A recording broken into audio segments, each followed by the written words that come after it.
If you've ever wondered how a farm boy from Oklahoma could build the world's largest retail empire, you're not alone. His journey from milking cows to managing billions is nothing short of extraordinary. But before Walmart, before the Fortune 500 rankings, before the billions, there was just a kid on a bicycle, delivering milk and newspapers to make ends meet. This is a story of the poor farm boy that founded Walmart. If this interests you, dive in with us as we unveil everything you need to know about Sam Walton. Humble beginnings. Sam Walton was born on March 29, 1918, in Kingfisher, Oklahoma. If you drove through Kingfisher too fast, you might miss it. It was a small town, and life there was simple but tough. His father, Thomas Walton, worked as a farmer, but farming was a hard business. The Great Depression made things even worse. Crops failed, prices dropped, and people lost everything. Thomas had to find another way to feed his family, so he switched to mortgage work. His job was to take back farms from struggling families. It wasn't easy, but it paid the bills.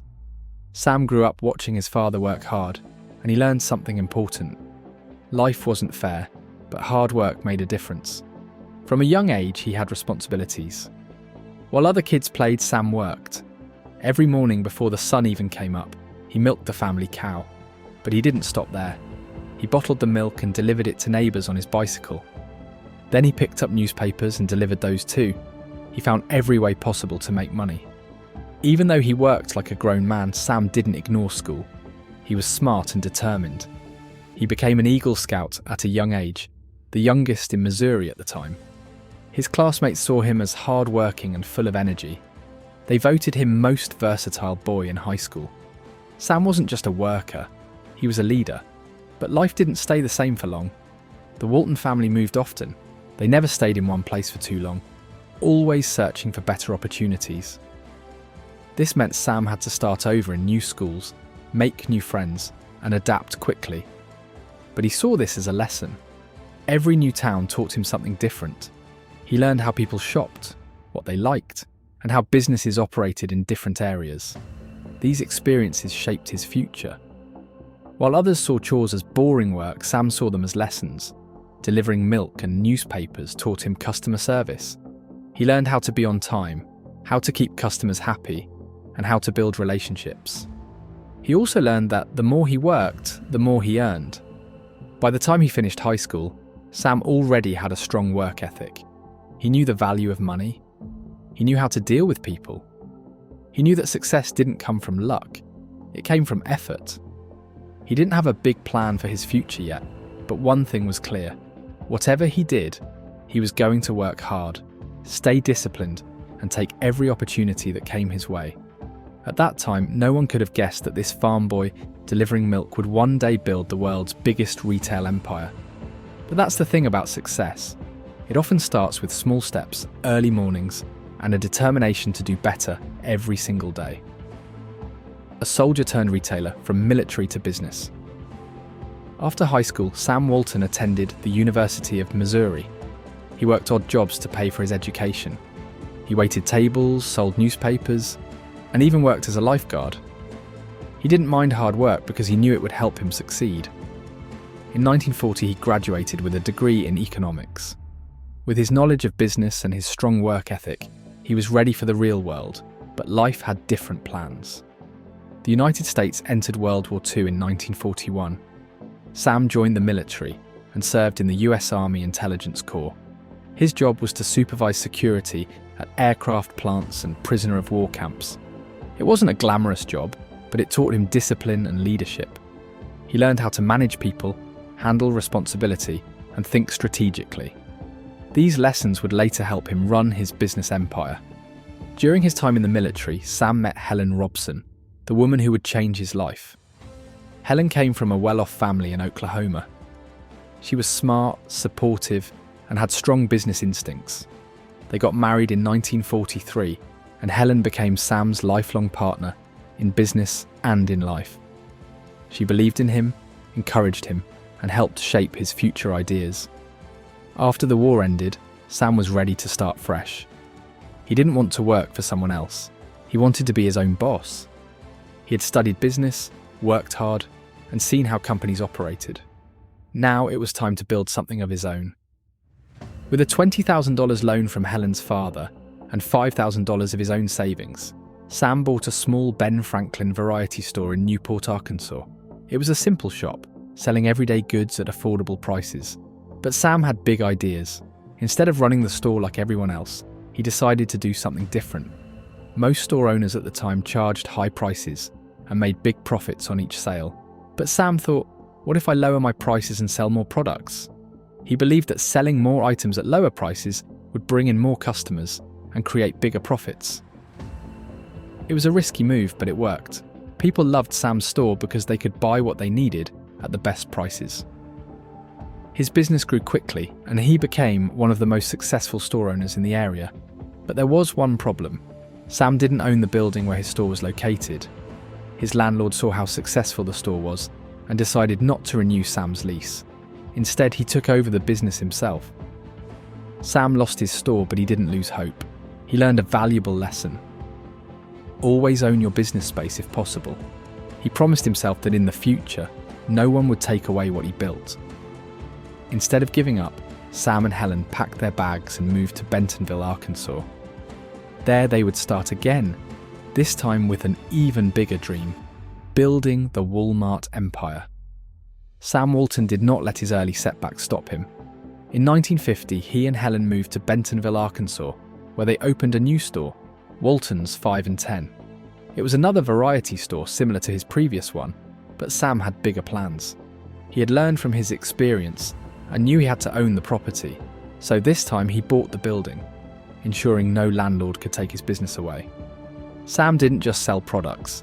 He studied how customers shopped. He noticed they wanted good quality at lower prices. He also realized that if he placed stores in smaller towns, he could dominate the market without much competition. At the time, most big retailers ignored rural areas, believing small-town customers wouldn't spend enough money. But Sam saw an opportunity. He believed people in small towns deserved the same low prices as those in big cities. In 1962, Sam took a big risk. He opened the first Walmart store in Rogers, Arkansas. His idea was simple: keep prices as low as possible and sell in high volume. Instead of making big profits on each item, he made small profits but sold more products overall. This strategy was unheard of at the time, but it worked like magic. Customers rushed to Walmart because they could buy what they needed for less. The store was an instant success.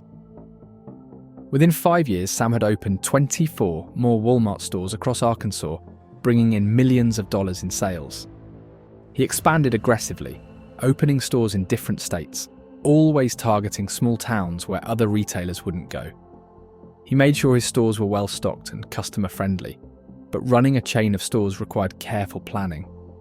Sam knew he had to keep costs down to keep prices low, so he did something innovative. He built his own distribution network. Instead of relying on suppliers to deliver products, Walmart established its own warehouses and trucking system.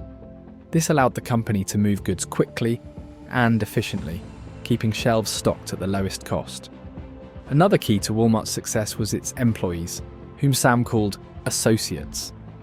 He treated them with respect and believed they were essential to the company's growth. He introduced profit-sharing plans, allowing workers to own shares in the company. This motivated them to work harder because they had a stake in Walmart's success. By the 1970s, Walmart had expanded beyond Arkansas, reaching Texas, Oklahoma, and Missouri. In 1972, Walmart went public, selling shares on the stock market. The company raised millions of dollars, which Sam used to open even more stores. Through the 1980s and 1990s, Walmart became unstoppable. It expanded nationwide, crushing competitors with its low prices. Sam introduced new ideas like supercenters, which combined grocery stores with general merchandise. This made Walmart a one-stop shopping destination for millions of Americans. Sam Walton's dream had turned into a reality. He had built the largest retail empire in the world. But despite his success, he remained humble, still driving an old pickup truck and wearing simple clothes. He was a billionaire, but he never forgot his small-town roots. The impact of Sam Walton and Walmart. Sam Walton passed away in 1992, but his ideas still shape the way businesses work today. When he died, Walmart had over 1,900 stores and was making billions of dollars. It had already become the biggest retail company in the United States, and it kept growing even after he was gone. Today, Walmart is even bigger. It operates in more than 20 countries and has over 10,000 stores worldwide. Millions of people work for Walmart, and hundreds of millions shop there every week. The company is not just about stores anymore. It has also moved into online shopping and new technology to stay ahead of competitors like Amazon. Sam Walton's business ideas are still used at Walmart. He believed in selling products at low prices, making small profits on each sale, but selling a lot more. His way of doing business changed the whole retail industry. Many other companies have tried to copy Walmart's model, but none have been able to match its success. However, Walmart has also faced problems. Some people say its fast growth has hurt small businesses. Others believe it doesn't pay workers enough or give them good working conditions. In response, Walmart has raised wages and improved benefits, but these issues are still debated. Even with these challenges, Walmart is still one of the most powerful companies in the world. It continues to grow and change with the times. Sam Walton's story shows that hard work, smart choices, and a strong vision can lead to great success. He started with one small store in Arkansas and built it into a global empire. His idea of keeping prices low and treating customers well has changed how businesses operate forever. Even today, when people shop at Walmart, they are walking into part of Sam Walton's dream. His story is not just about business, it's about never giving up, thinking big and making ideas come to life. From a small-town farm boy to the founder of one of the world's biggest companies, Sam Walton's journey proves that big success often comes from humble beginnings. What part of Sam Walton's stories interests you the most? Give your comments below.